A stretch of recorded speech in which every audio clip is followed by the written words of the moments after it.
today's program at the Virtual Center for the Study of the Constitution. It is a Tuesday afternoon, and I guess I'm going to basically give you a weather forecast, whether in fact you asked for it or not. But it looks like we're in between some serious weather here. We had quite a bit of rain yesterday in our area. We had isolated flooding. Looks like we're going to get a reprieve today and the early part of tomorrow. But then tomorrow afternoon and overnight and into Thursday morning, we're predicted to get some really serious weather. So already we've kind of thought, I'm thinking ahead about we might have connection problems tomorrow. We'll have to see what happens. But because we're predicting some serious storms to roll through. They're basically predicting, hail and high winds and all that stuff. And given what's happening around the country, I used to ignore all this stuff. You can't ignore it anymore. It's too real. But anyway, all that's in the future. We are here now, and I sure am glad that I'm here, and I'm glad that you're here with us. And I appreciate the time that you are willing to put in to this program. We were having a conversation. I was having a conversation with Agnes back in the studio before we went on the air, and some of these issues are so serious and are so important, and I mean that. And I'll tell you, I'm not a very religious person, not nearly as religious as I wish I was, to be honest with you. But that's another program. We'll go into that another day. But seriously, I always pause before we go on the air and just just kind of say a little, have a little conversation with myself. And basically, what I'm saying is, this stuff is too important. Don't let me blow it. And what I mean is, my goal is to basically,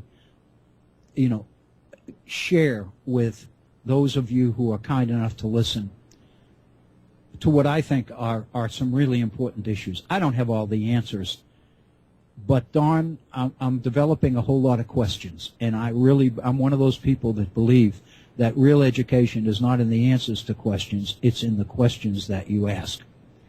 And I have a lot of questions, and I hope that in throwing some of them at you, it basically causes you to respond and to understand and to think about things that maybe you didn't think about before. It is absolutely vital.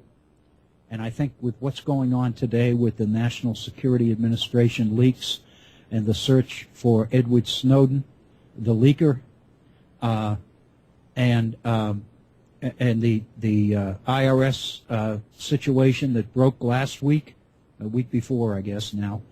And there are a number of issues and a number of things happening that are very, very real. And I think we would be remiss. This is a Center for the Study of the Constitution. Our focus is on the Constitution of the United States. But as you realize, and I'm sure I hope you do, it's very obvious to me that the reason that we need to understand more about the system of government that we live in is because of issues just like this.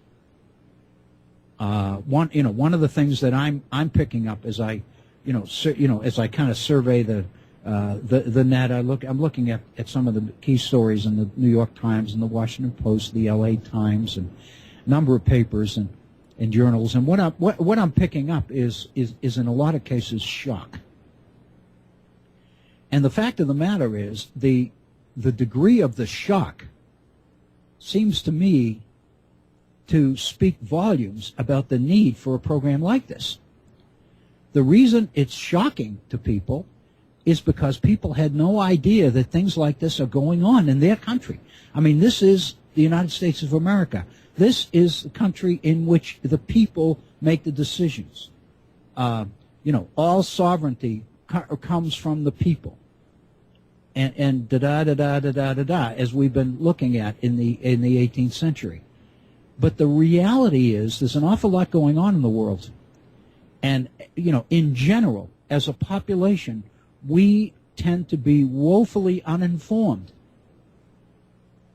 about the issues of rights and responsibilities and the nature of citizenship itself and what the founders intended, what they wanted, Legislation is being passed. We're hearing from Congress. We're hearing shock from congressmen who were elected to know about this stuff.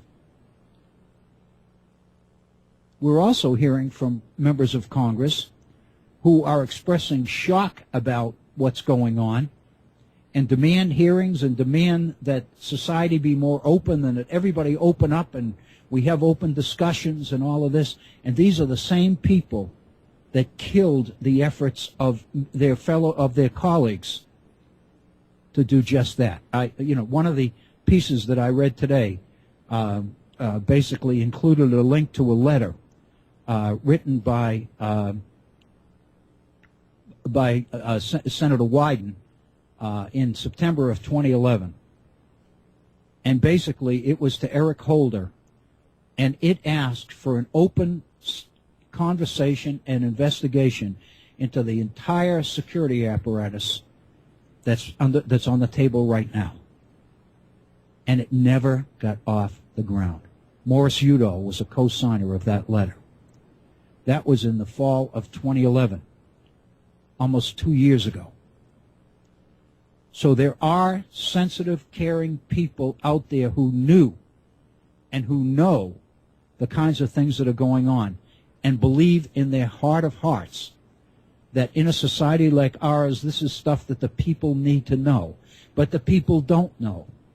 And I would suggest to you that the shock being expressed by some of these things is probably more of a statement of the ignorance of the American population than anything else. And the question that we could ask is, why don't they know? Is it because nobody will tell them? Is it because they really don't want to know? Are we looking at a situation like Guantanamo, where just put those people in there, lock them up, and get them out of here, and we'll just go on with the rest of our lives and forget that they're even there? That's the whole situation with Guantanamo. And in the piece we looked at yesterday by David Serrata, we talked about the fact that that our nation probably incarcerates more people than any other nation in the world. Does this bother us? Is there a reason why we lock up more people than any other nation in the world? Many of these nations are nations and people and political systems that we tend to look down on, that we tend to feel superior to. But they're not locking up the proportion of their own people that we are. And these are the kinds of questions and the kinds of issues that I think all of us as citizens need to confront.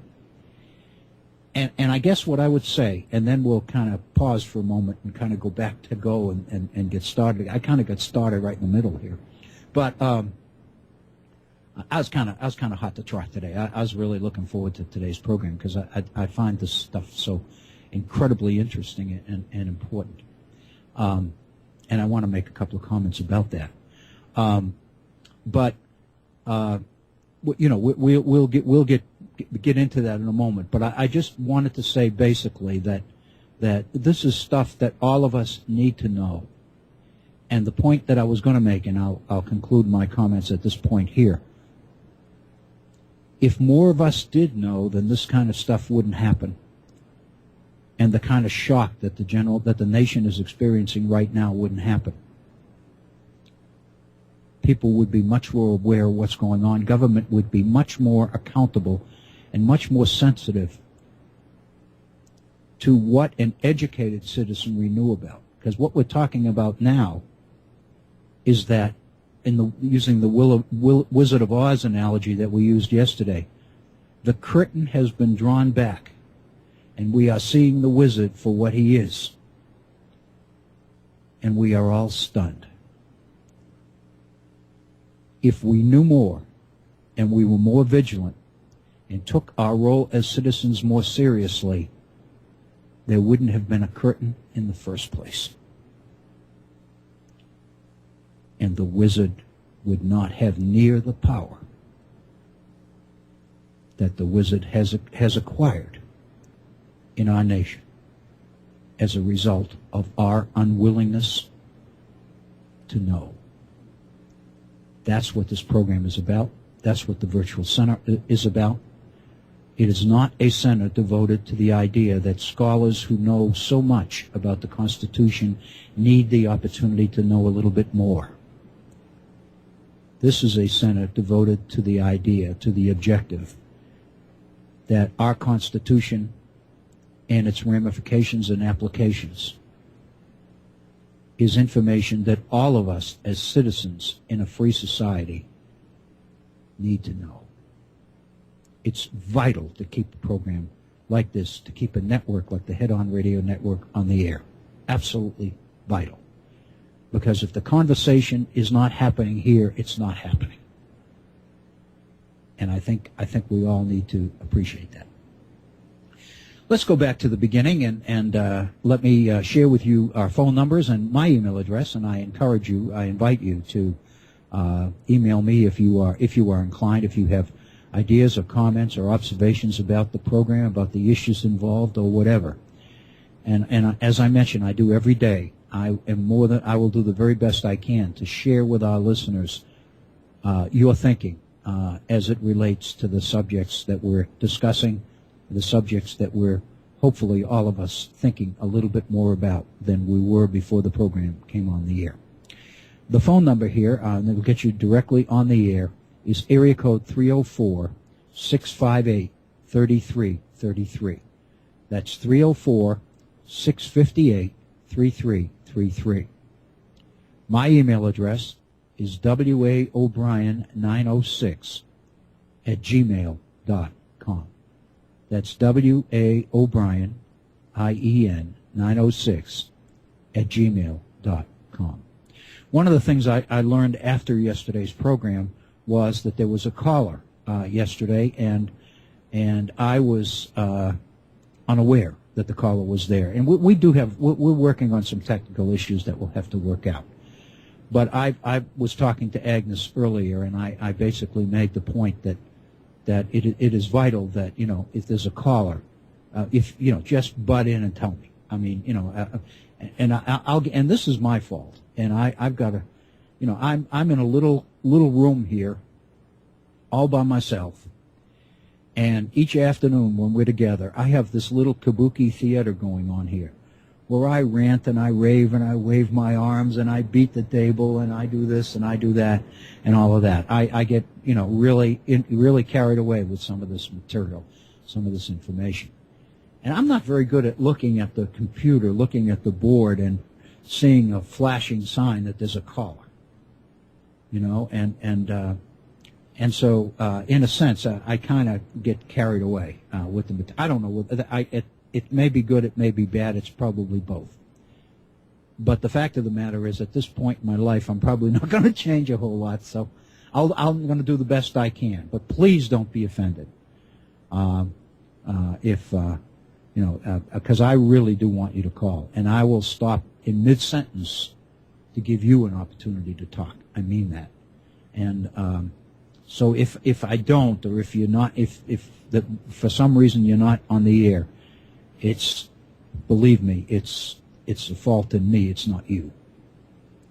And I'm doing this. I have to close the door tight because I have a dog in the house and animals, and they'll go wild and all that.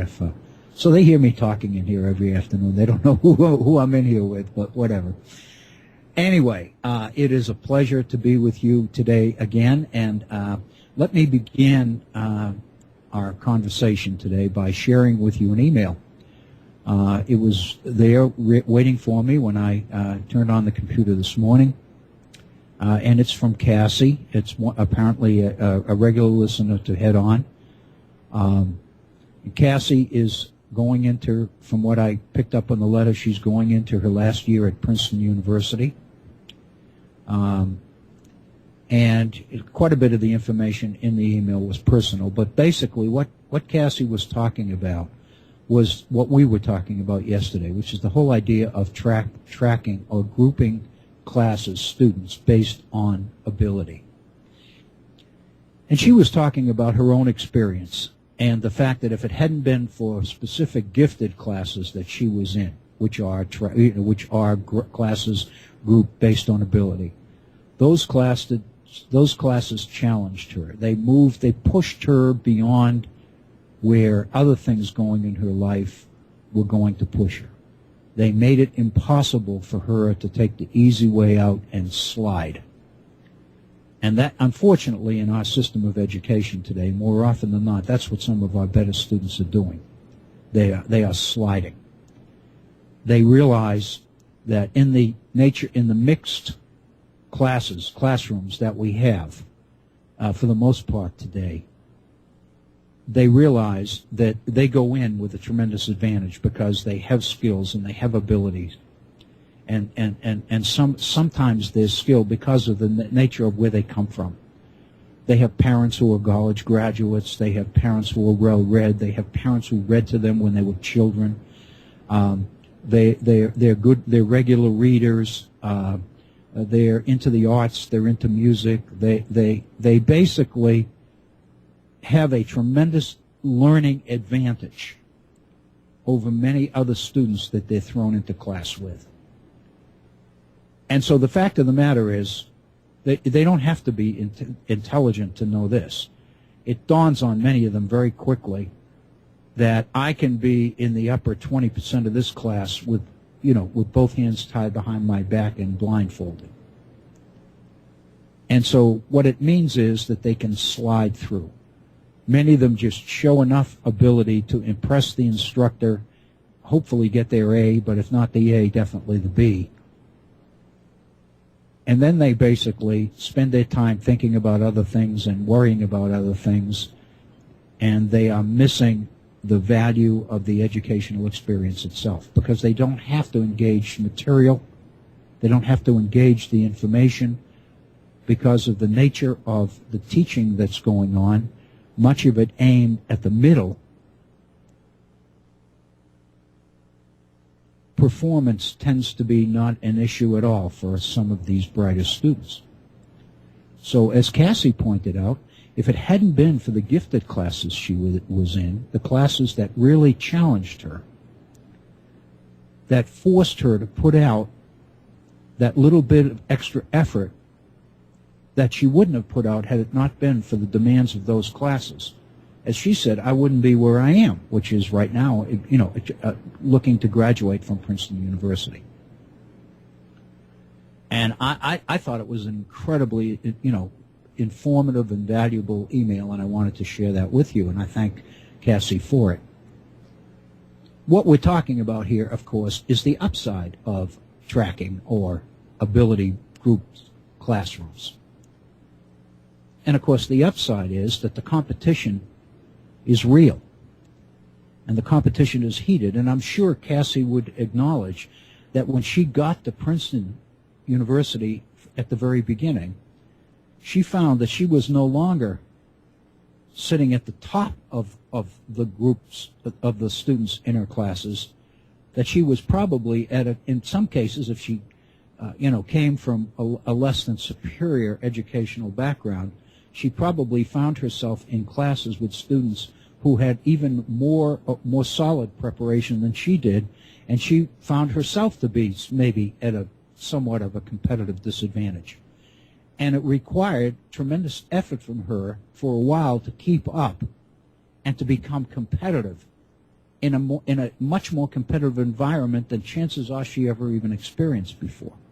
So that's the advantage of grouping, because it basically, in the ideal, it puts everybody into approximately the same level, and it makes teaching much easier because you can aim at an average, but in this particular case, the average is very, very high, and students are more or less equally capable. Chances are you're not going to present material which is going to lose a lot of these students, because they're too bright, they're too gifted, they're too motivated, et cetera, et cetera, et cetera. So that's the upside. The thinking was, when the problem is, what about the groupings of classes where the students are not that ability? The question is, how do you teach them? Do you give them a second-class product? Do you not challenge them? Do you just engage in busy work? you kind of, in a sense, in a metaphorical sense, you kind of wink at them, and basically say, let's kind of make an agreement. We won't sign anything, and we won't talk about it. It'll be kind of an unwritten or unspoken agreement between us. I'll pretend that I'm teaching you at the same level that I'm teaching everybody else, and you pretend that you're learning at the same level the best students learn. And if you don't tell anybody that that's not true, I won't tell anybody that's not true. And then when it's over, nobody will know. You'll move on, you'll make progress, you'll stay up with your peers, and our experience will have been a success. Unfortunately, that's what made grouping by ability iffy. That's what made it suspect, because more often than not that happened. And more often than not, the same students ended up in those lower grouped classes in various subjects. They tended to be students from poor backgrounds, broken homes, single-parent homes, minorities, African American, Hispanic, or whatever. And the basic assumption is once they got in those, you couldn't get out. We talked about that yesterday. It becomes very difficult to break out of that stereotype once you have been stereotyped. And the assumption is you can't handle the competition of being in a classroom with more gifted students because chances are you just wouldn't be competitive. And you would be at such a disadvantage that it would be unfair to you. It would jeopardize and demean your self-esteem. So in order to maintain your self-esteem, we've got to shield you from that kind of competition, from that level of instruction. What that means is that the original grouping, the original decision to put you in particular groups, effectively grouped you for the rest of your life. It basically, without knowing it, the people who basically made the decision to put you in those groups at an early age were in effect making the decision that you would never go to college, or if you did, it would not be a competitive college. It was making, it was in effect making a decision as to what career areas would be open to you and what ones would not. And you weren't even aware that that kind of a decision was being made. But in effect, that's what's happening, because once you get in there, you can't get out.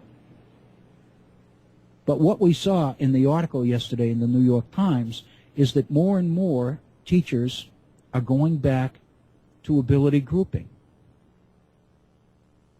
because they're seeing the positives of it and they have seen the negatives of aiming instruction at the middle and losing the students at both ends. If you aim at the middle, you lose the weaker students and you bore the better students. And of course, this has been part of the reason why parents who can afford to do so are looking to pull their students out of school, out of public schools, and maybe homeschool them, or if they can afford it, send them to private schools or something like that. Because they realize that this kind of education, which is not really challenging their youngsters, their children, is going to condemn their children in terms of admission to some of the better colleges and access to competitions for scholarships and grants and various other things. So the implications of this are incredibly important, it seems to me. And there's absolutely no question that an awful lot of the decisions in our society, of these decisions, frequently were based on the issue of class and race and religion and various other things. All the kinds of things that shouldn't be involved became the measures, became the determining factors in terms of where you ended up and what group of students you ended up rubbing shoulders with in class after class and after class during your school day and during the school year and into the next year and various other things. And so what we ended up with in America is some of these large, comprehensive high schools where, in a sense, they are very large, many of them, And they're basically several schools within one. You know, if you go to some of these large cosmopolitan schools, you'll find that there are quality education, there's quality education going on, there are quality classes, but there's also babysitting going on, and there's classes that are far from high quality.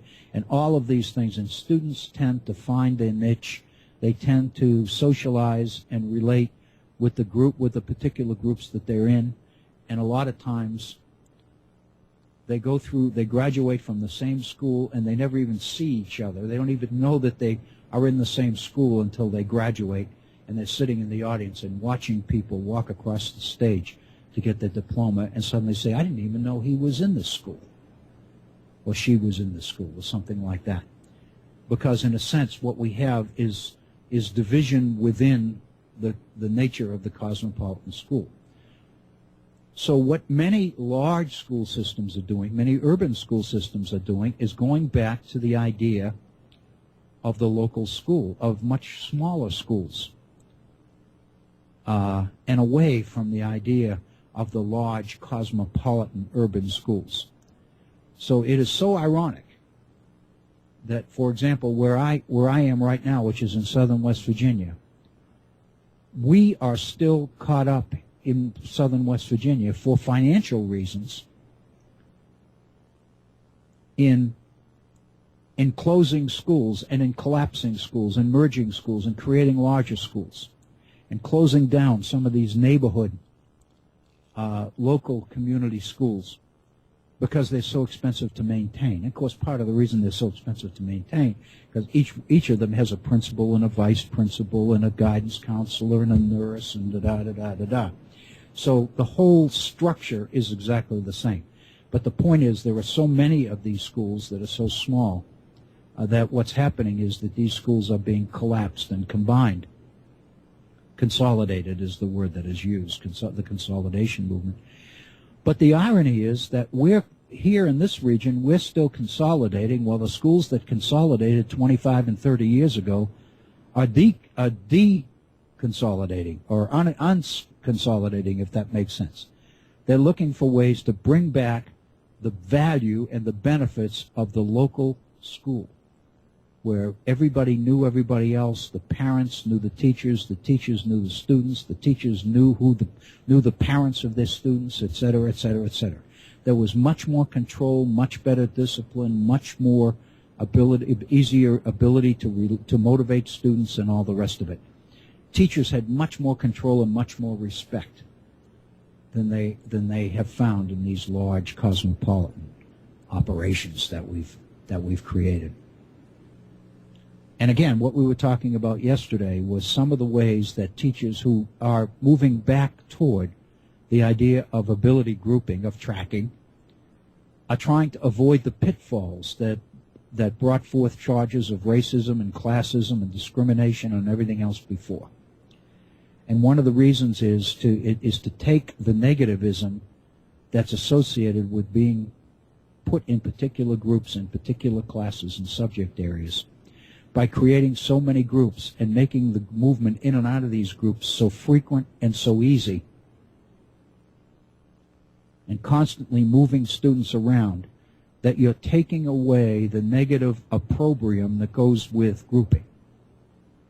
That students are in and out of so many different groups and interacting with so many different students based on the ability. The idea being a student may be weak in math and may be in a slow group, but he may write and read well, and be in a gifted group in literature and in English classes, or he may have tremendous ability in the area of the arts or music ability or whatever, and he's in a gifted group in the fine arts areas, and on and on and on. And you can move children around in such a way that being in a particular group in a particular subject carries no negative connotations. That's one of the ideas. The suggestion that I made yesterday was the idea of trying to find a way to measure the progress of individual students rather than compare them with their peers. Because it seems to me if we continue to go down the road as we've been going down for years and years and years, If we continue to base the evaluation of students on how they measure up to their peers, then some students automatically lose that game. They can't win that game. And all the negative things associated with reduced self-esteem and inadequacy and all the psychological pressures associated with it are brought into play. Because in that game, the same students lose over and over and over again. I've said to students in my history classes at the university level, I've said, if you start in grade 2 or even in grade 1 to be put in a particular group, the college students who are required to take developmental math that do not have the math skills necessary to go right into college algebra or into geometry or trigonometry or any of the subjects that they need to take in college. Many of them will be in these developmental or review classes, and the students themselves refer to it as bonehead math. And the point I would make is, if you are put into the equivalent of bonehead math and bonehead English and bonehead history and bonehead art and drawing and social studies and all of these things at the very beginning, in grade 1 and grade 2 and you don't have to go very far. You don't have to be a senior in high school before you suddenly begin to get the idea that you're not doing too well in this game, that you seem to be on the losing side all the time. And so it doesn't take too many years of being consigned to the slow group in everything before you begin to get the message that this is not the life for you. Your dream of being a brain surgeon or a nuclear physicist is blowing up, and you're only in the 4th grade. And then if you take it really seriously, or if your parents do and they come up and talk to your teachers, then what the teachers are honestly going to say is, Mary or Johnny or whatever, whoever you are, it's unfair to put them in these highly competitive academic situations because they can't compete. So therefore, don't let them develop unrealistic expectations. Make sure that their career goals and aspirations are kind of suited for the abilities that they have. You know, if they want to go to law school or they're talking about med school, it might be well to discourage them in some cases. And so what begins to happen very subtly and very unobtrusively is that students are being grouped for the rest of their lives. They're being denied the kind of academic quality and rigor that they need to get into the best colleges, because the decision has been made at a very early age that they can't cut it. And they don't even know that that decision has been made. But the fact of the matter is, once the stereotype is there, it becomes very, very difficult to get rid of it. And of course, the same thing happens with gifted students. I mean, I've had students at the college level tell me about being in gifted classes in high school. And this is not to criticize the quality of the gifted classes that Cassie was talking about in her email by any stretch. I don't mean to do that. But I've had college and university students tell me straight up that they were in the gifted program in high school. Usually this comes because they didn't do well on an exam that I gave. And what they say is, I've always gotten A's. I've always been in the gifted programs. I never got a C in my life, or I never got a D in my life. And so they look at me and they basically are saying, you know, you must have made a mistake. Maybe you didn't read my paper well, or something like that.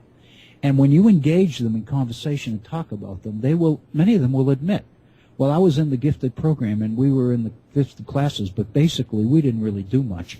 All we did was talk back and forth about how valuable it was to be in the gifted program at such and such a high school.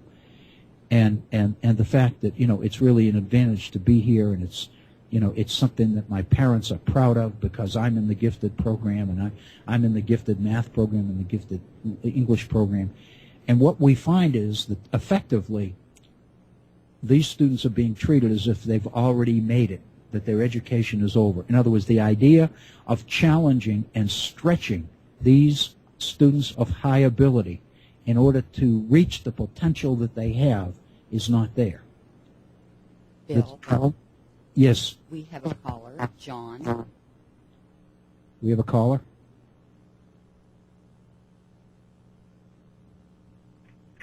Hello? Hello. Yes. Hi, Bill. This is John in New York. Hey, John. How are you, my friend? Oh, I'm doing very well, and you sound great, and you're raising really interesting points. I wanted to call and raise maybe a concern, and I think what you're saying about the idea of being able to have very fluid groups of students and track and let people be able to move in and out of higher or lower groups in the different subjects is a very good one. My concern is that I feel as though there might be a much larger push, especially in our sort of elementary and secondary schools, in certain subjects and a real diminution of the importance of other subjects. I'm thinking specifically about the science, technology, engineering, math, the STEM subjects, as opposed to music, arts, creative writing, history, social studies. Right, exactly. You are right on, John.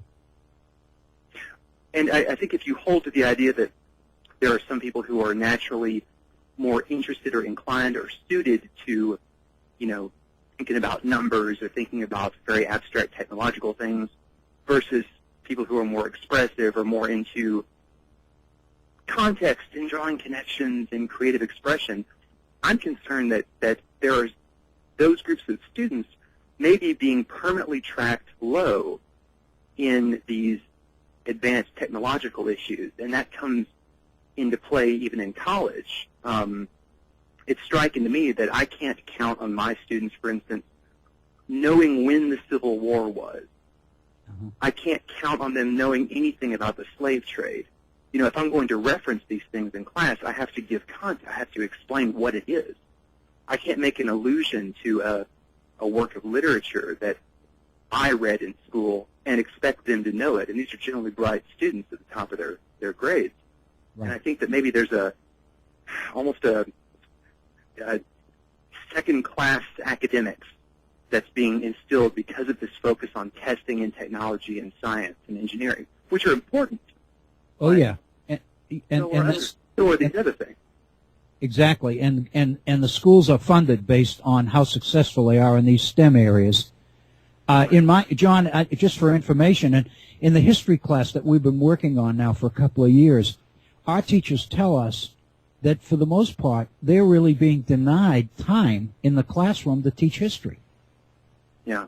Because they're being told to put it aside and teach reading or teach math or teach science or teach what's going to prepare them for better performance on these standardized tests that are going to come in the spring.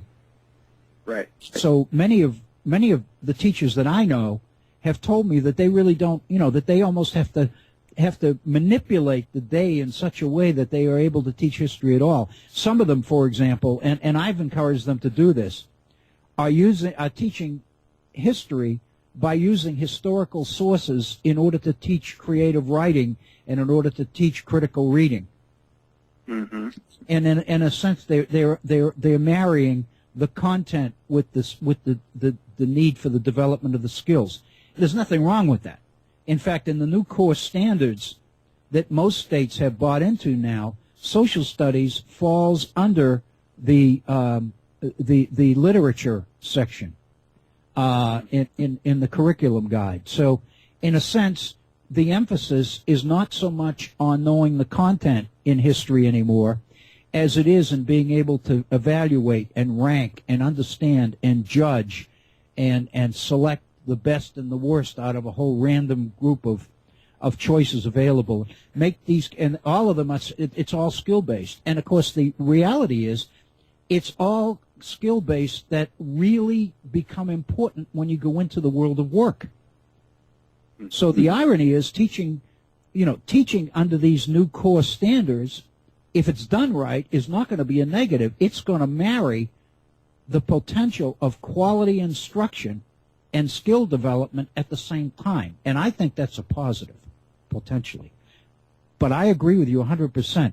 We are basically pushing certain subjects on the back burner. And what that means is students who may have, and you're right, students who may have tremendous ability in those areas are not being given an opportunity to show themselves in the areas where they're strong, and they're being forced to perform in the areas where they may not be strong. Yeah.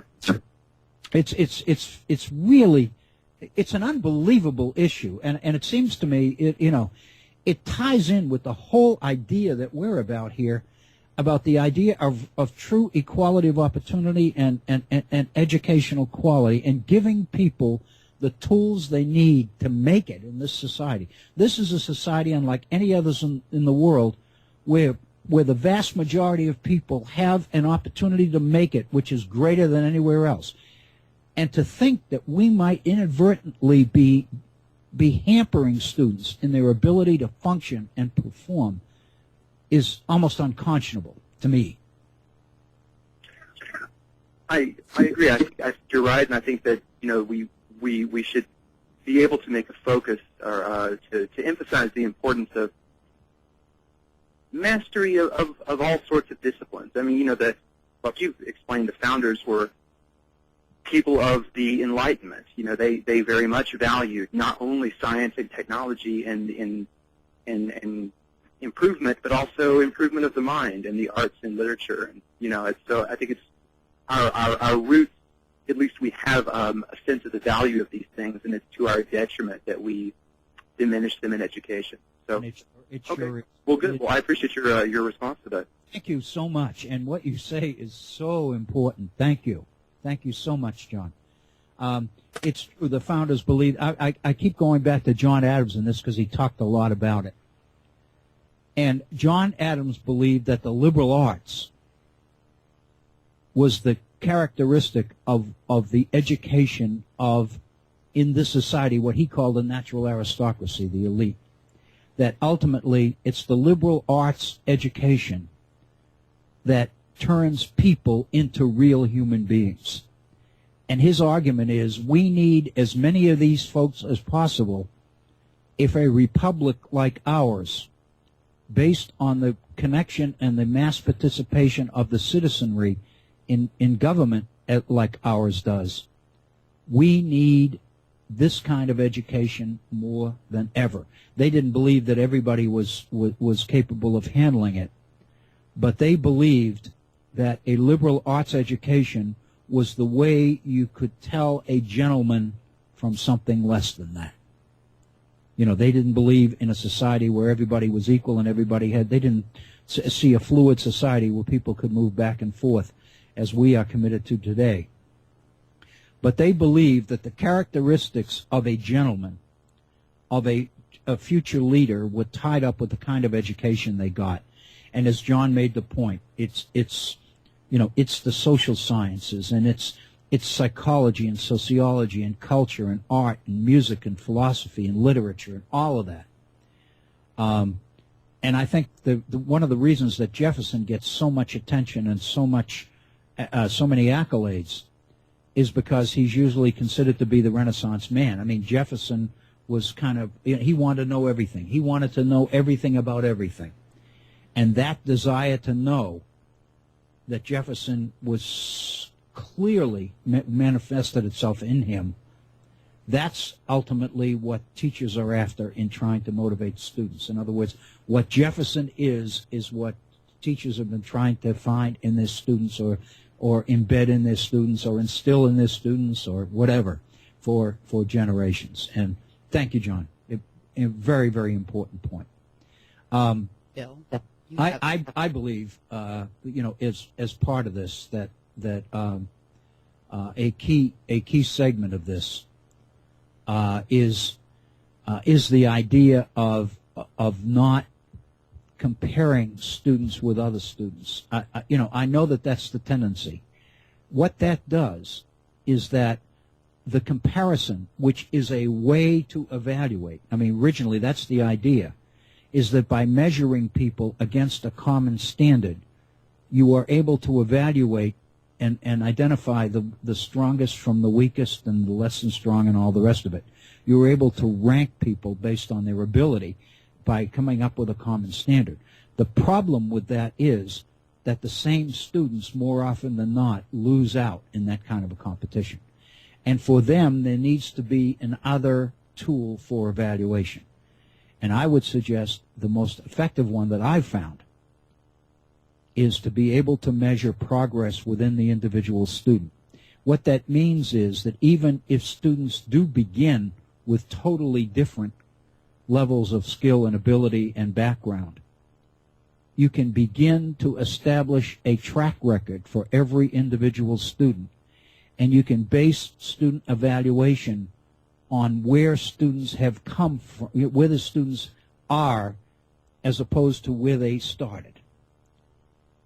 Because some students will never be, I'm thinking of Cassie at Princeton, getting ready to graduate from Princeton. Every student is not going to be a potential graduate of Princeton. We all know that. The founders knew that. But the fact of the matter is, it's not that or total failure. There's a lot of opportunities and success opportunities between the two. And what we have to find out is a way to find out where each individual student is strongest, where they feel most comfortable, and allow them to shine there and help them develop the others as much as possible, but give them the opportunity to flex their muscles in the areas where they have muscles to flex, if that makes sense. And I think that's basically what John was saying, and I think he's right on. This is so important because it's tied up with the whole idea of what America is all about. It's not directly related so much to the Bill of Rights as it is to the Declaration's commitment to the idea of equality of all human beings. Equality before the law, equal opportunity for everybody. Everybody gets a shot, and people ought not to be condemned to a second-class or inferior status based on their national origin, their accent, their color, the color of their hair, their religion, or whatever. And, their sexual preference, which is obviously the big issue now. And the point is, as a society, we've done that. And the point that I would make, we're kind of moving towards the end of our first hour, and I didn't really anticipate spending as much time on this today as we have, but that's okay. That's fine, because I think it's important. I think John's call basically speaks to the fact that it is really important. Bill, because it is. Yes. we have another caller. Okay, caller. Thank you. Hello, this is Bill O'Brien. Hello, Bill O'Brien. This is Jeff in New York State. How are you? I kiddingly say I'm busting my chops and nobody cares, but I'm also building bridges, but that's another story. Okay. I want you to, I appreciate everything you're saying, but you're under the assumption that everybody requires a major education. I'm under the assumption that education shouldn't cost anything. So everybody has an education for as high as they choose to go. And you don't need to be, you can appreciate the arts without being educated to know what's beautiful. You can be a mechanic without actually learning how to do mechanics until you choose to go to school for that. Yes. The ability is within humanity. It's not in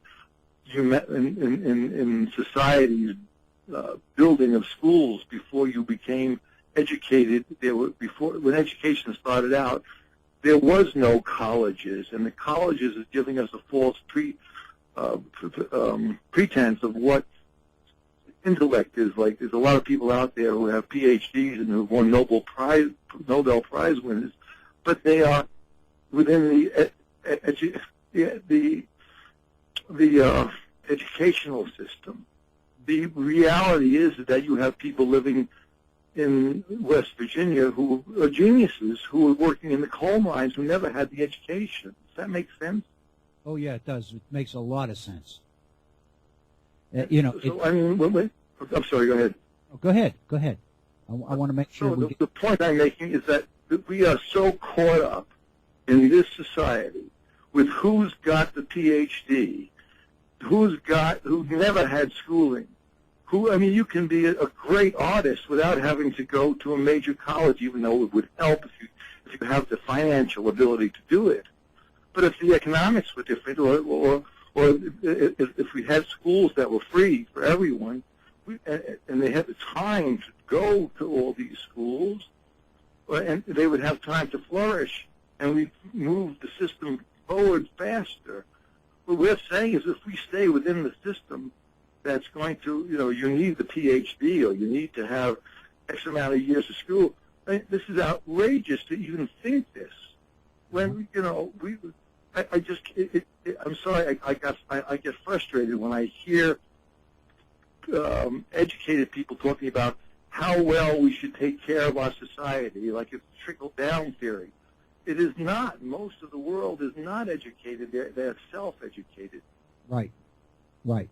I don't disagree with you. And part of the answer to your challenge, to your question, or it's not so much a question, it's a statement. But I think part of the explanation for it is that educational policy is being driven by the people within education. In other words, they're looking at life with blinders on. The assumption is if everybody doesn't have what I've got, then they are somehow less than I am.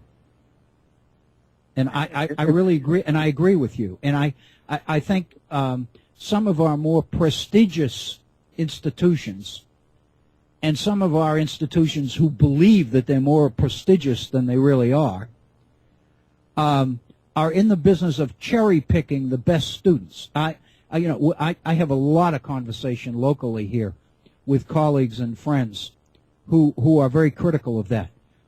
For example, I've been affiliated for more than 20 years with a very, very reputable public institution in southern West Virginia here, Concord University. But one of the realities that I think Concord needs to confront is that this college was created by the state legislature of West Virginia 141 years ago, in 1872. And it was located in one of the poorest regions in the poorest state in the nation. And here we are 140 years later, and the college still sits in one of the poorest, least well-educated regions in the weakest state in the nation. So the fact of the matter is, what has the 140-year history of this institution done for the region that houses it? And the fact of the matter is, it educated the very wealthy of that region. It did not educate the poor of that region. Exactly. Oh, exactly. And what's happened is we have, and I say we, Concord, we have cherry-picked the brightest students from the local regional high schools around the region. We have gotten the best students. We have given them a high-quality education. We have, in effect, given them a ticket out of West Virginia because there's no real opportunity here for a lot of people. So, in a sense, what we've done for years and years and years is denude West Virginia of its brightest young people. That is, I believe, depending on how you look at that, that can be viewed as a disservice, not as a service. But that's the problem. That's the problem with the economic system, and that's the way the founders actually set up our Constitution. And I didn't know that until I listened to you. Oh yeah, the founders did not believe that everybody was equal. I think that's the first thing we got to say. They believed. Adams talked all the time about. He wasn't the only one, but he talked all the time about a natural aristocracy, and his point is that ability will surface if you give it an opportunity. If you put people in a competitive situation, ability will rise to the top. We'll see it. We'll know who the brightest people are. And that was Jefferson's whole approach to education, is you have these periodic skimmings of the cream of ability every year, and you take the brightest students and you send them on. And the rest of the people you dismiss. But in the process, what you're doing with them is you're teaching them to accept their fate. In other words, you're not basically saying to them, your strength, your opportunities may be in another area. What you're basically doing is asking them to accept the fact that they had an opportunity and they just couldn't cut it. They just couldn't compete. But Dr. Bill, that's also part of the economic system. Somebody may not be qualified to be a philosopher. Somebody might not be qualified to be an academia, but they may be qualified to be a great stonemason, or they may be qualified to be a good stonemason, or they may be qualified to do forestry. I mean, the problem here is we need to give a quality of life to the person who is actually doing the forestry, or without the education, or the person who's doing the hunting and the butcher and the guy sweeping the butcher's floor. That's the problem. Is we need the person who's sweeping the butcher's floor and who's sweeping out the custodian of the college. He needs to have a quality of life so he can send his kids through school. That's what we're missing. Yep, I agree. I agree with you, and I really, and what I believe in my heart, I really believe that the answer to this is the way we educate. If we educated people to respect other people, all people, if we really were about the business of teaching people what being human means in a real sense, in terms of respect and all of these other things. I'm sorry, I sent you an email just on exactly the topic you are talking about now. I don't want to get into it because I love to hear you. I love the way you work through this stuff, but I'm going to let you go. But thanks so much, and as you can possibly get around to this should be a separate topic on how humanity treats people around the world. First of all, let me thank you for the call. I mean that, and you have touched on a topic which is kind of it's a passion of mine. And let's do it one day. We'll just basically devote a day to it, and we'll get on and we'll bat this thing around. Thank you so very, very much. My pleasure. Thank you. Keep it up. Bye. You and John made my day so far. Thank you both very, very much. We're at 58 minutes after the hour. Before we get into something else and then have to stop, why don't we pause now and take 3 or 4 minutes at the top of the hour and break, and then we'll come back for our second hour. I want to deal a little bit with our friend, he's everybody's friend today, whether you like him or don't like him, and that's Edward Snowden, the leaker in the NSA issue and all that seems to reflect. But before we get into that, let's pause and take a few minutes and stretch and catch our breath. Then we'll be right back for our second hour. This is Bill O'Brien. Stay with us. We'll be right back. To turn my microphone on. This is Bill O'Brien, and welcome to our second hour in today's program. This is the Virtual Center for the Study of the Constitution. I'm Bill O'Brien. It is a Tuesday. If you are still with us and have been with us through the first hour, we thank you for staying with us. If you're just joining us, welcome, and thank you for tuning in to the Virtual Center and for your support of the Head On Radio Network. Again, it's support for the Head On Radio Network that keeps programs like this one on the air. I am so grateful and so appreciative of the opportunity that Bob Kincaid and Agnes and others have given me to put this program on, and I think it's needed. I understand and appreciate the fact that they know it's needed as well, not just this program, but all the programs on the Head On Radio Network. This is a perspective on issues that we have got to keep alive. And so I encourage you, if you can find the means to keep the Head On Network on the air, there's no gift that's too small. I know that some people, a number of folks make it a point every month to put $5 or $10 in an envelope, or go to the PayPal system on on the Head On Radio Network homepage and make a contribution, and they probably don't think that it's that important. It is very important for a number of reasons, but one of the reasons is it lets us know that you're out there, and it lets the folks at Head On know that what they're doing is so valuable and so needed. It matters, and I appreciate, and I know they appreciate as well, your support.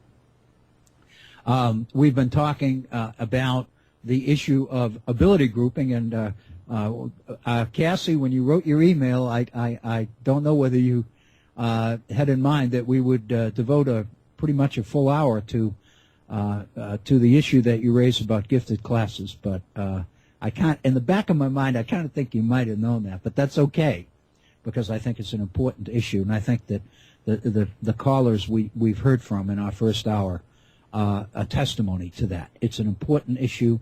There's no question. The most recent, the caller we just were talking to before we broke at the top of the hour. The issue, it seems to me, of the nature of what being human is about.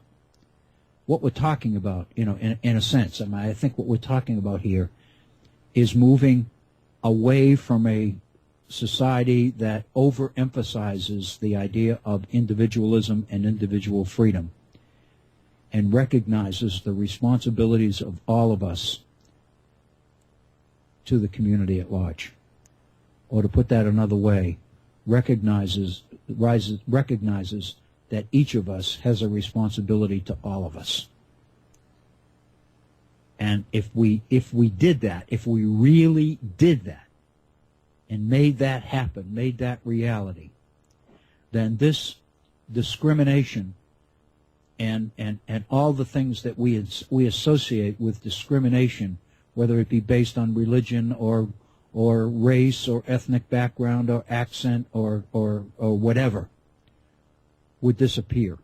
If we really gave all of our youngsters the opportunity to appreciate the value of being human beings in a society that really respects humanity. And we began to, I believe, we began to approach what the real exceptionalism of America is all about. Then we would resolve so many of the problems that we've talked about, and we can go on and deal with that because I think that's a separate issue. It seems to me, and I think it's an incredibly important one, and I'd like to devote a program to that. But I'd also like to deal with our friend Edward Snowden, because that seems to be getting all the attention today, and it's based on the idea of whether, in fact, Snowden, who presumably leaked the internal secrets of our security system in terms of access to emails and phone calls and cell phone calls and all the rest of it. This is getting all the not all the attention, because there's a big debate going on today on the immigration legislation, and of course the IRS situation will not go away. So there are a number of issues that are on the front pages clearly as we speak. But there's no question that the release of this information, the so-called the blowing of the cover for our security network for the National Security Agency, is one that I think we all have to deal with, because it would be remiss for a center on this for the study of the Constitution to not deal with what is one of the major constitutional issues about the Bill of Rights and about the idea of free speech and the idea of true citizenship and what all of this means as we experience the debate about whether in fact Snowden is a traitor or whether in fact he's a hero. The Speaker of the House this morning John Boehner, in an interview on ABC, referred to him as a traitor. Basically said that what he did was treason, and that he needs to be prosecuted to the full extent of the law. Let me suggest to you that if you want to get a good idea of some of the different arguments and perspectives on this issue, in today's New York Times, on the front page, on the home page, if you Google NewYorkTimes.com, the issue is debated there, and there is reprinted 7 different points of view from 7 different people, 7 different perspectives on this whole issue. And I think they range from the fact that Snowden is a hero and ought to be recognized as such, to the fact that Snowden is a traitor and needs to be found and prosecuted. And I'd like to just, generally just, touch on a few of the issues here that are associated. And one of them I opened the program with by talking about the fact that so many people are shocked by this. So many members of Congress are expressing shock and disbelief, and they had no idea that the government was basically keeping a database, a record of everybody's phone calls and emails and all the rest of it, tens of millions of citizens, and that this has been going on for years. One of the people that has expressed some of the greatest shock is Jim Sensenbrenner from Wisconsin, who authored the Patriot Act.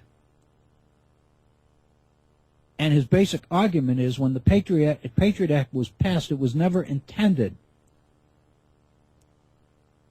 to justify the compiling of a database of everybody's phone records. The assumption was that it would touch Americans, but only those Americans that were in conversation or communication on a regular basis with known terrorists. But the whole idea that you have this incredible database, the New York Times, in its editorial today, raises some questions, serious questions, about this database, because we are being assured that the government is not listening in on our phone calls,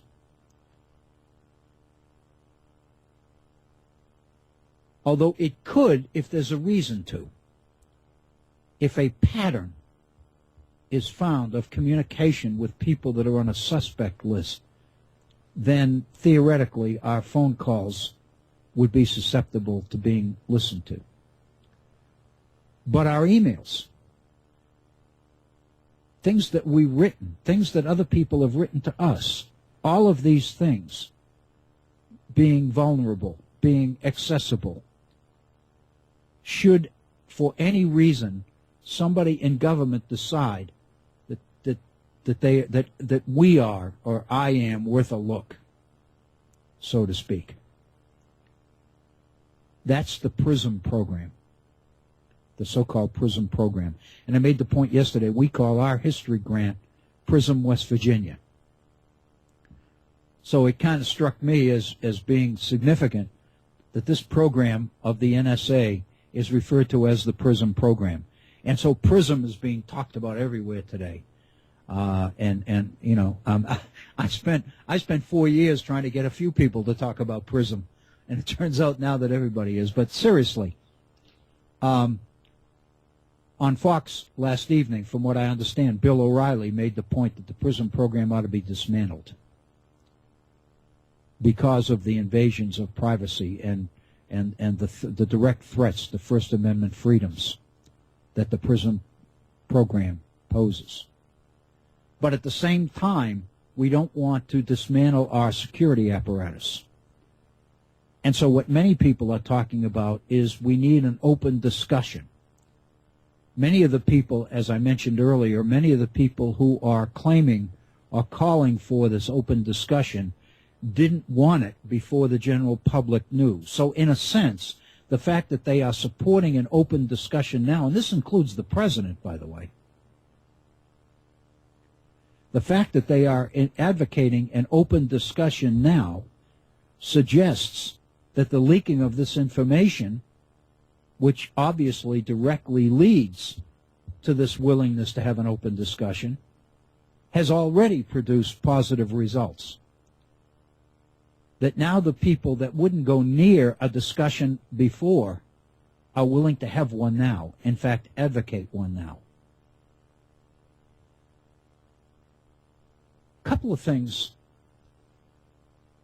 that have occurred to me, and I just want to throw them out for your consideration. One of them deals with the level of shock and dismay that we're hearing, not only from people in positions of influence in this country and in the media, but general people, just people in general. And so the fact of the matter is, do you think that it's true that this many people had no idea that we had an international security apparatus like this? The people that pushed the Patriot Act through in the first place when Sensenbrenner wrote it, in, I believe, I can't remember exactly the year that it was passed. Somehow 2005 kind of rings a bell, but I'm not sure. But the point of this is, it doesn't matter what the Patriot Act allowed, what it didn't allow, what it supported, what it prohibited. That's not really the issue, it seems to me. The very fact that you passed the Patriot Act creates an attitude, an environment in this country about the way we deal with terrorists that sends a message to a number of different people that whatever we need to do in order to protect ourselves from the potential of another 9/11 is kosher, is okay, is acceptable, irrespective of what it might do to the First Amendment, irrespective of what it might do to people's individuality and privacy and individual freedom. In a sense, it electrifies the environment in the country in such a way that the threats to individual freedom are pushed toward the back burner because the threat is that great. Now, the fact of the matter is, if you look at our history, and I say this, with kind of tongue-in-cheek, because looking at our history is what an awful lot of this is all about. But First Amendment freedoms always take a beating in periods of time when the nation feels threatened. If the threat is real, if people really feel threatened,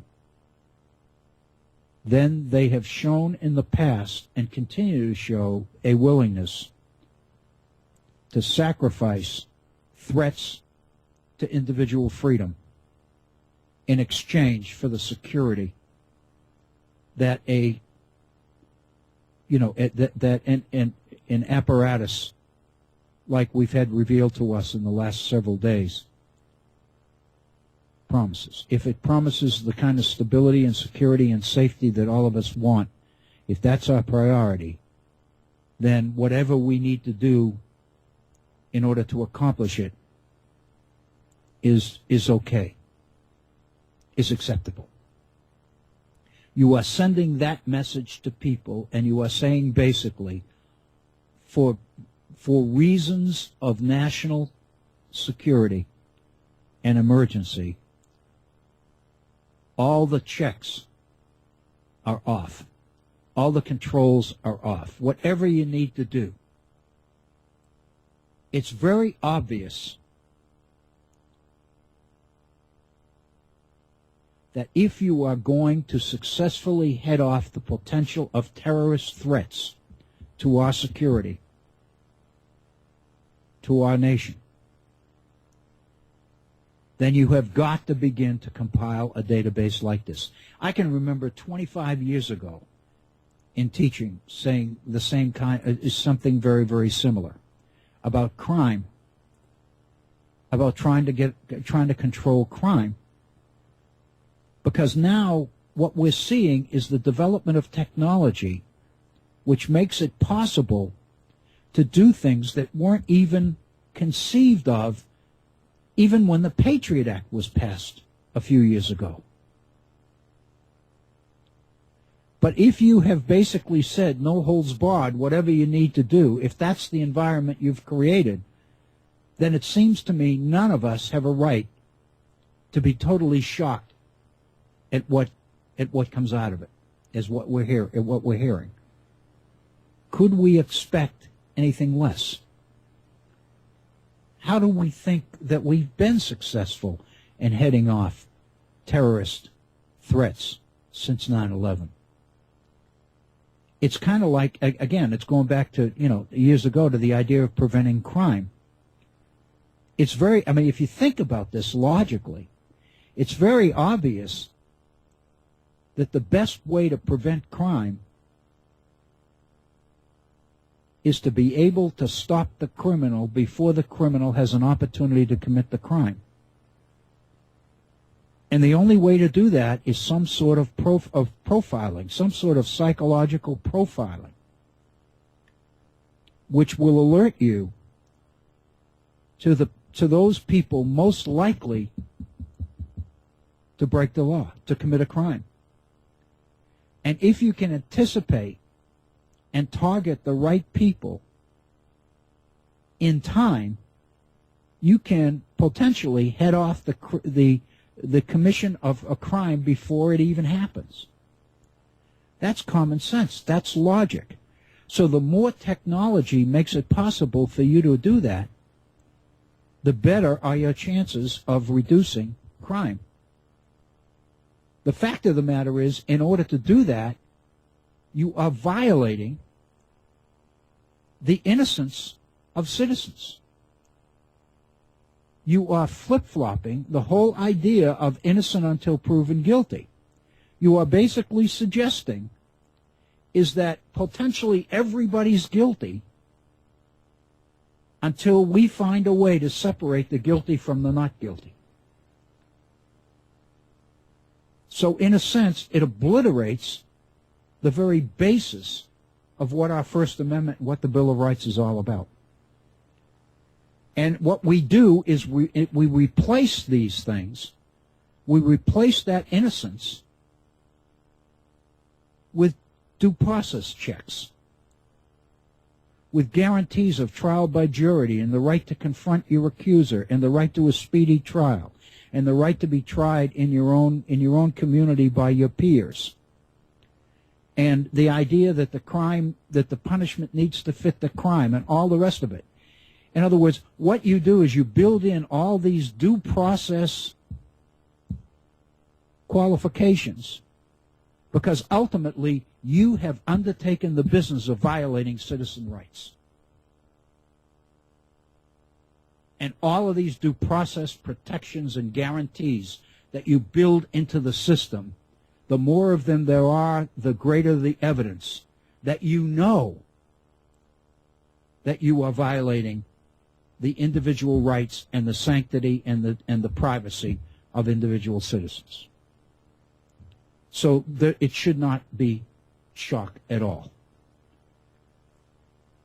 There's another factor here. And I'm not going to spend a lot of time on this, but I think it's something that all of us need to consider.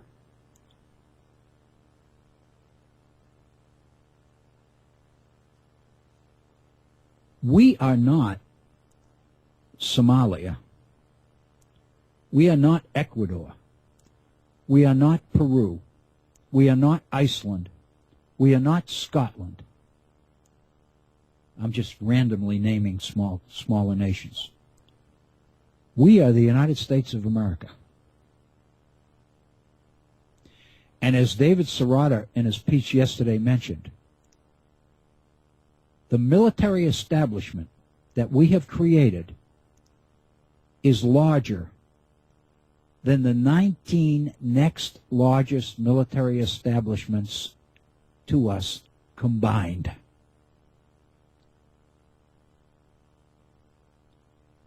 We are the most powerful nation, not only in the world, but in the history of the world. We are everywhere. We are involved everywhere. We've got the largest, by far, military budget. We've got the largest military. We are everywhere. Let me use the word. We are an empire. Our economic system and our way of life is so integrated and ingrained in what goes on in the rest of the world that over the years we have claimed the right to use our influence and our power and our economic might to make the rules by which we believe the whole world the rules around which all mankind should live. Look at Woodrow Wilson's 14-point program that he took to Versailles at the end of World War I. Look at the nature of the world that Woodrow Wilson wanted the victorious Allies to buy into. It was basically an outline of America's foreign policy priorities as developed from the 18th century through the 19th century and into the early 20th century. It was based on the principles of open discussion, free trade, disarmament, freedom of the seas, and all the rest of it.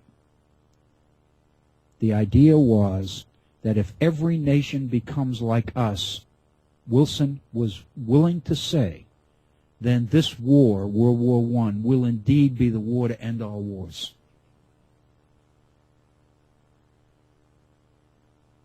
Our whole approach toward nation building, Jeremy Surrey's book, where he calls nation building liberty's surest guardian, our whole foreign policy apparatus has been directed around the objective of building clones of ourselves around the world, of helping and subsidizing political systems to become more like us. That's what our foreign policy is about.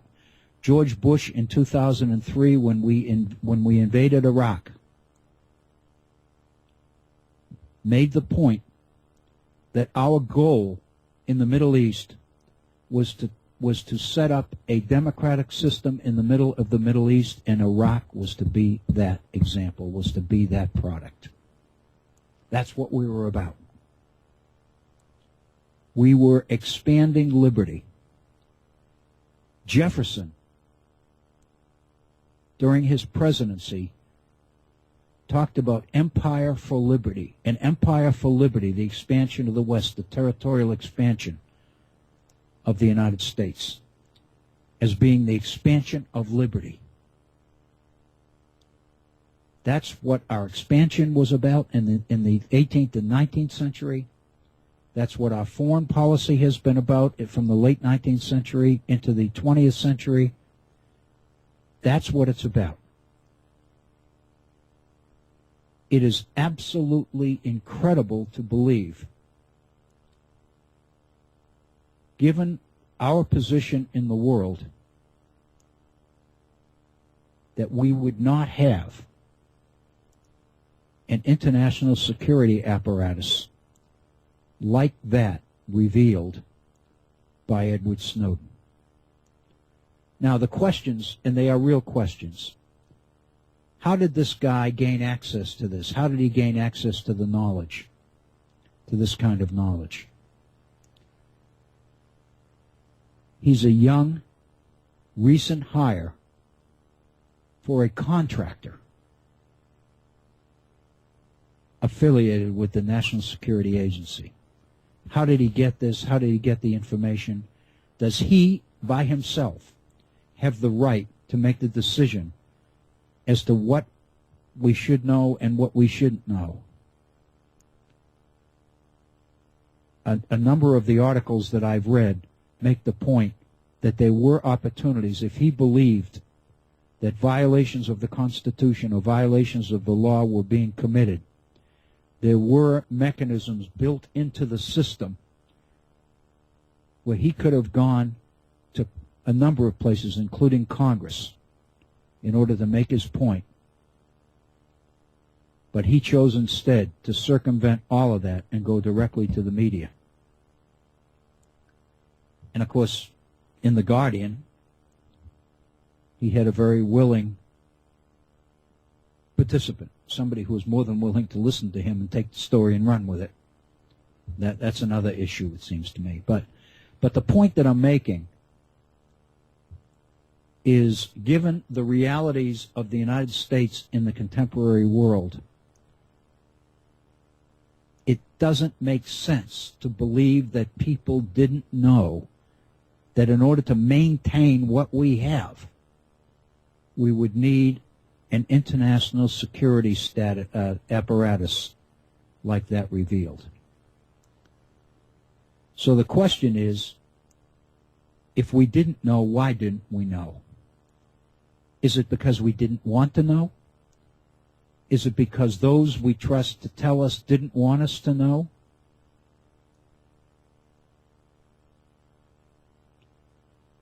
I think there are some serious issues and some serious questions here.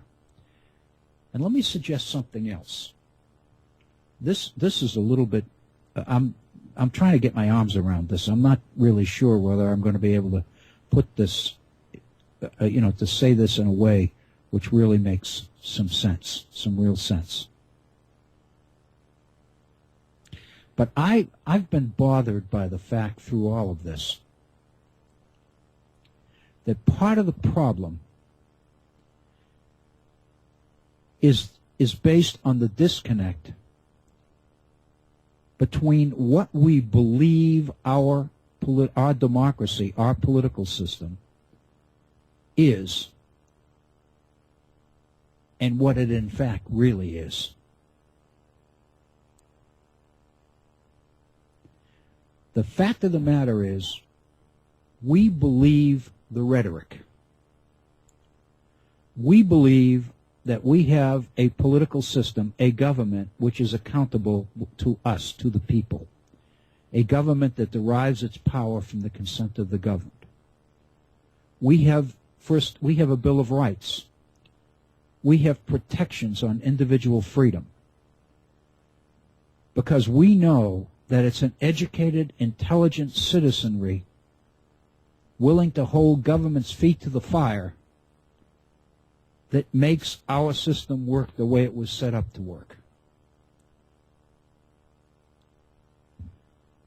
The question that's been nagging me throughout this whole situation is, to what extent is that true? And to what extent is that what we've been told, but this situation reveals the fact that it's not true at all? Maybe what we're seeing here is the fact that people who were never supposed to know any of this stuff now know it. And now our elected officials are scurrying around promising hearings and open hearings and Senate hearings and subcommittee hearings and investigations and the appointment of juries and special counsels and everything else. In other words, now that we know it's out there, now that the jack-in-the-box has been opened, and this apparatus is out there, and everybody knows it's there, and how huge it is, and how intrusive it is, and how little individual freedom potentially means. I say potentially. Then might we be looking at a situation where the disconnect between what we've been taught to believe is and what really is has now, there it is staring us in the face. And Snowden did that. The fact that he did it, the fact that he didn't use the internal mechanisms for raising red flags within the system in order to point out abuses and potential threats to constitutional rights and all the rest of it. The fact that he chose to ignore all of that and go directly to the media and blow the whole system, blow the cover for the whole system to people who, most of whom had no idea that anything like this existed. The fact that he did that seems to me to speak a little bit to his naivete. He did that because he believes that in our system, the people have a right to know. And maybe what's going on here is the people's right to know is coming into direct contact with people who don't believe for a second that the people have the right to know. And that's what makes this whole thing so embarrassing for so many people. Everybody's doing two steps. Everybody's dancing around issues and subject. Everybody's in favor of open hearings. Everybody's in favor of discussion. Check on the letter signed by Morris Udall and Senator Wyden of Oregon. I believe it's Oregon. Could be Washington. It's Oregon. In September of 2011 to Eric Holder, requesting exactly what everybody's advocating now. And it never saw the light of day. Nobody would support it. Dianne Feinstein is in the media now talking about investigations and hearings and open discussions and all of this. But the fact of the matter is, while this apparatus was taking shape, the people who were elected to know chose not to know, many of them. And if they didn't know, why didn't they know? And to be very honest with you, why didn't we know? And I think it's based on the assumption that we have a right to know, that we need to know, that led Snowden to take the route he took. I would suggest to you that says less about him and more about us. It basically suggests that he's more one of us than many of us would like to think. Because if we were in the same position he was in, if we had access to the same information that he had, and we were concerned about the Constitution and about individual rights and about privacy and all the rest of it, we would probably do the same thing if we had the guts.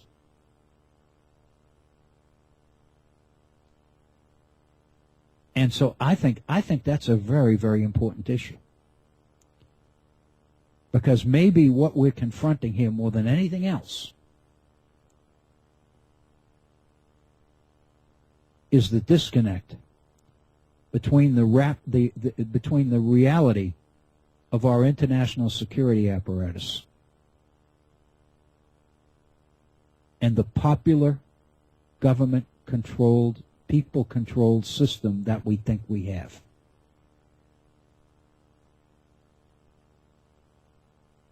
And if that's true, if what I've just said in the last 10 minutes or so makes any sense at all, then it speaks volumes to why we have to maintain, why the Head On Radio Network and a virtual Center for the Study of the Constitution, and David Serrata's piece from yesterday, why all of these things need to stay out there.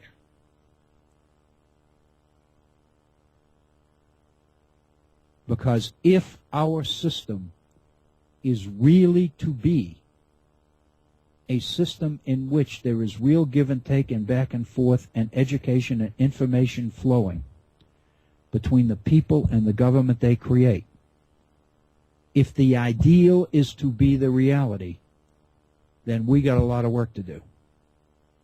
And part of that work is to make sure that the uncomfortable voices, the voices that we really don't like to hear, are kept alive. And that's, I think, what the Head On Network is about. That's what I hope this program on the Center for the Study of the Constitution is about. I think that the more citizens who understand and know the nature of the relationship between government and its citizens in our system, the more people know that, the closer we will be able to come to becoming the exceptional nation that I believe we can become. So call me the optimist, if you will.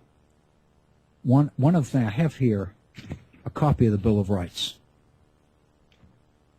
And I'm not going to go through all of them, obviously, but I just wanted to take a look at a couple of them. And I'm going to begin with the First Amendment. And everybody, you've heard this 1,000 times, 10,000 times. I'm going to ask you to listen just one more time. Congress shall make no law respecting an establishment of religion or prohibiting the free exercise thereof, or abridging the freedom of speech, or of the press, or the right of the people peaceably to assemble, and to petition the government for a redress of grievances.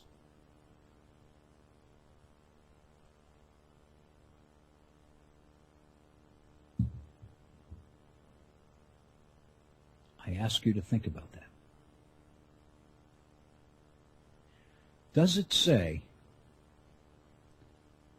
that the people will have the right to religious freedom? Does it say that people will have free speech? Does it say that the press will be free? Does it say that the people are free to assemble peaceably? Or does it say Congress will not make a law respecting those things?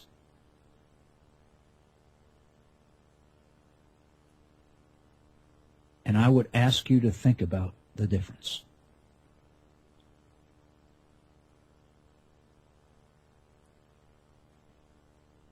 Because there is a difference.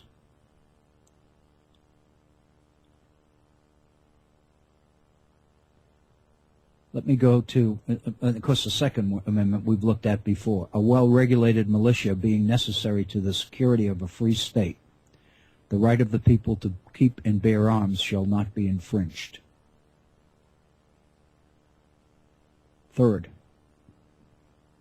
no soldier shall, in time of peace, be quartered in any house without the consent of the owner, nor in time of war, but in a manner to be prescribed by law.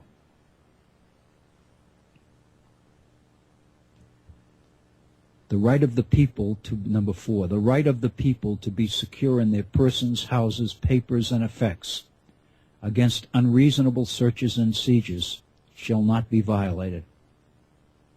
And no warrants shall issue but upon probable cause, supported by oath or affirmation, and particularly describing the place to be searched and the persons or things to be seized. Number 5, no person shall be held to answer for a capital or otherwise infamous crime.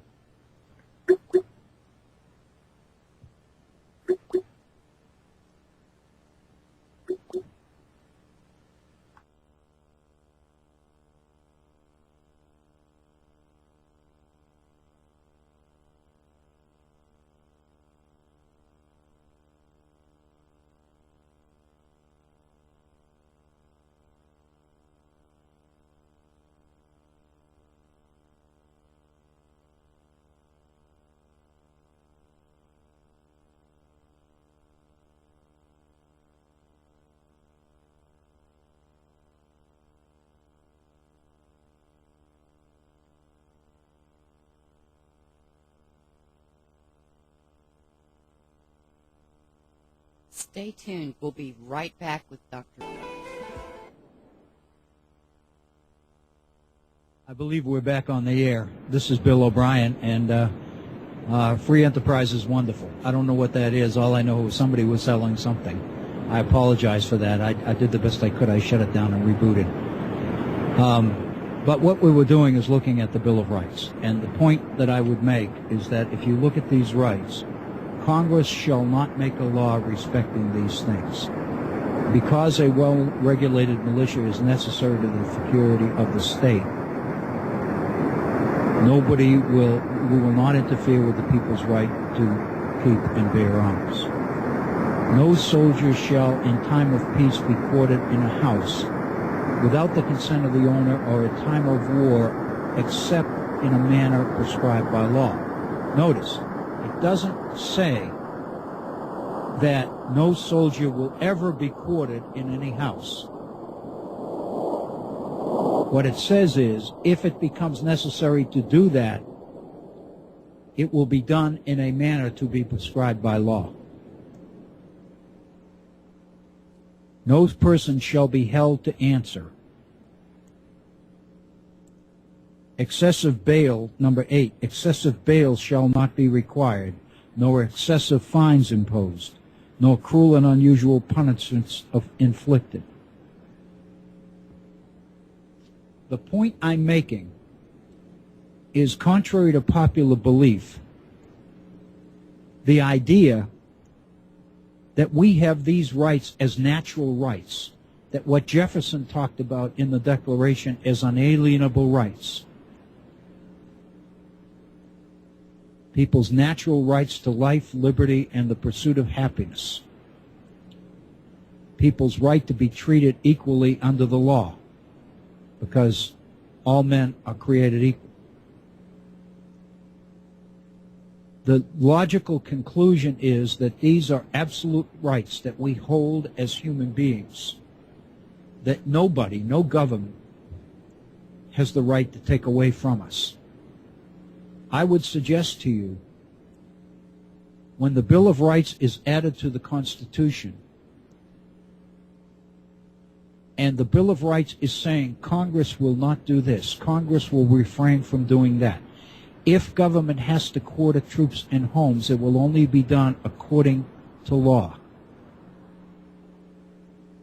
Nothing will happen to infringe on people's rights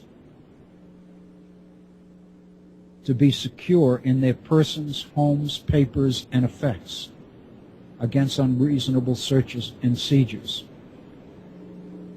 No warrants shall issue but upon probable cause. In every one of these cases, the limitations on government's power is self-limitation. It is, if you are into studying the English language, the tone of it is almost that of reassurance. The implications being, we have the right to do this, but we are saying to you that we will not do it, and if we find we have to do it, we will basically lay out the rules under which we're going to do it. So we are not talking about absolute rights that cannot be infringed upon government.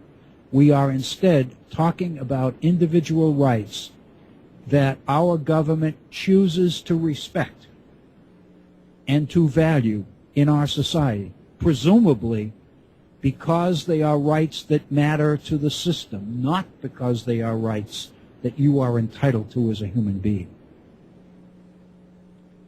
Notice the difference between that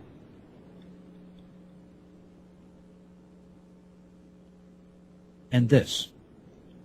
This is a statement from the Declaration of the Rights of Man and Citizen in France that was co-authored, by the way, by Jefferson as well as Lafayette. Here's what it says. The representatives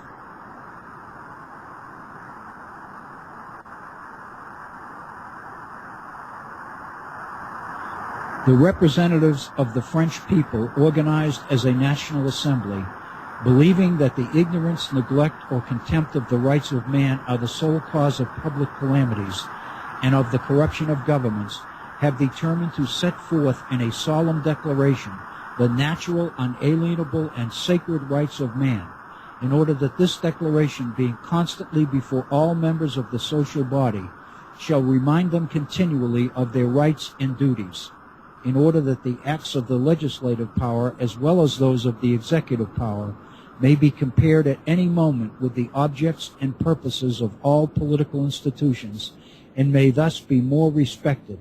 And lastly, in order that the grievances of the citizens, based hereafter upon simple and incontestable principles, shall tend to the maintenance of the Constitution and redound to the happiness of all. Therefore, the National Assembly recognizes and proclaims, in the presence and under the auspices of the Supreme Being, the following rights of man and of the citizen. Men are born and remain free and equal in rights. Social distinctions may be founded only upon the general good. And on and on and on. My point is, notice the difference in the nature of these rights. The difference between a statement of fact, where government is saying and the people are endorsing, rights which basically attest to the sanctity of the human being, to the value of individual freedom, to the right to free speech, the right to free press, the idea that these are absolute rights that people must have, as opposed to a document in which the rights are expressed in a way Congress will make no law respecting freedom of religion, freedom of assembly, freedom of speech, etc. Because a well-regulated militia is important in a free society, people will have the right to bear arms.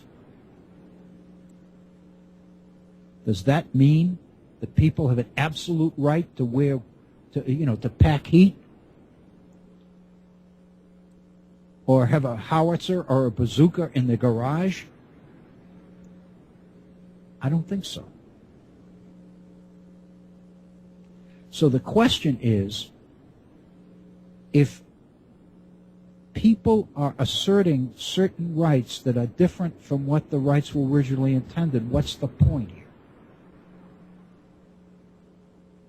I would suggest to you it is to basically strangle government. And the idea is that in order for rights, for individual rights to be meaningful, there must be a reciprocal relationship between the people and their government.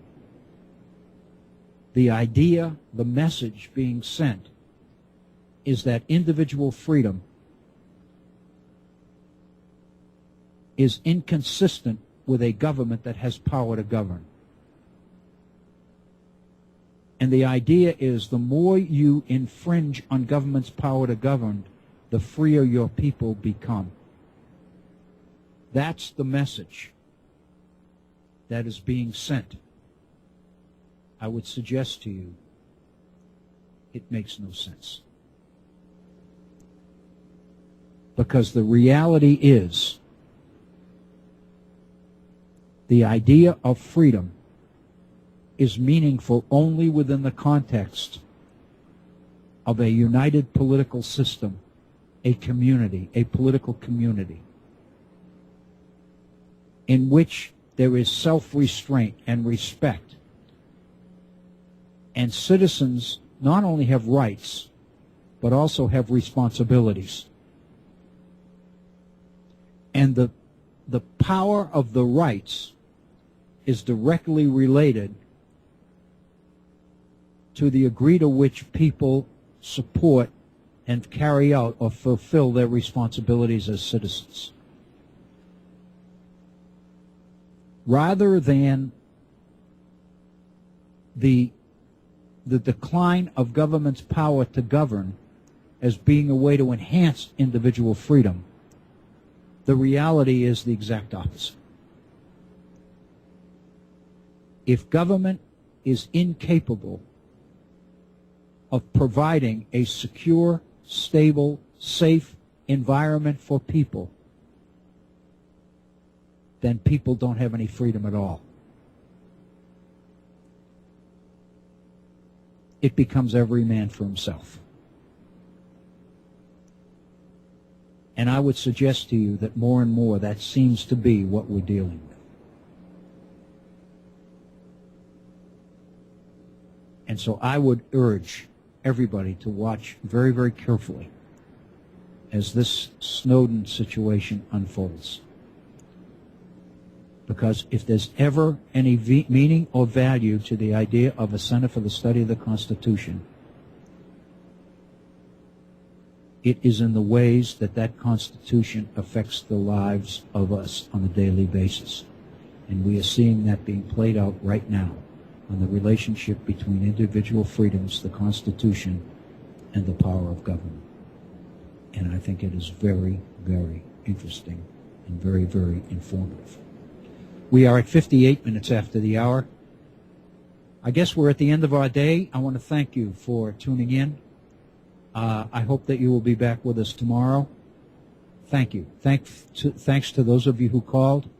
I apologize for the interruptions. I don't know how people get into the hack into the system and do what they do, because I'm not, quick enough with computers to figure out how to handle it. But we'll learn, I'm sure. For the Virtual Center, this is Bill O'Brien. Thank you for listening. Please be safe. We want to basically be back with you again. Have a good evening.